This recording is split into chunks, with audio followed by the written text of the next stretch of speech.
Декабрга кирүү белән күпләр бәйрәмгә әзерләнә башлый. Үй түренә чыршы бизәп куя, тәрәзәләргә, урамга гирляндалар элүчеләр, сыннар ясаучылар да бихисап була.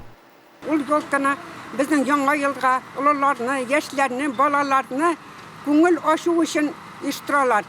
Бүген азрак кар да яуды, киләчәктә карлар күп булып, көннең бөтен кешегә сәламәтлек булсын.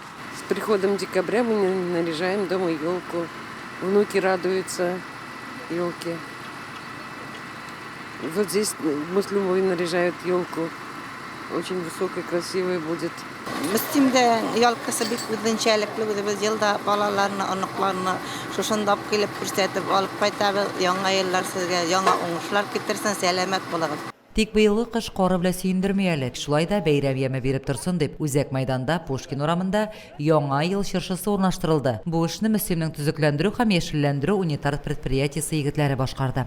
Үзәк мәйданга чыршы куябыз. Бүтән елдан бик матур утырган иде.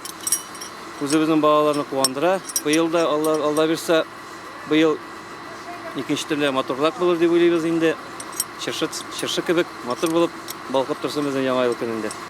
Безнең мөслимебездә бик матур итеп елка куеп торалар инде хәзер менә бу көндә бу инде үзебезнең район халкы өчен бик зур горурлык булачак инде, бик нык матурлыйлар инде. Алла бирсә инде бездә үзебездә өйләребезгә елкалар куярбыз, балаларыбызны, аныкларыбызны сөендеребез дип торабыз. Алдагы еллардан аермалы буларак быелгы чыршы тимер каркаслардан гына гыйбарәт булмыйчак. Халыкның үтенеч киңәшләрендә исә тотып, тимер урман сылуы яшел алыска да күмеләчәк. Чыршының утлары 15 декабрьдә кабыныр дип көтелә. Лилия Шәймиева, Динар Минхаҗев, Мөслим телевидениесе.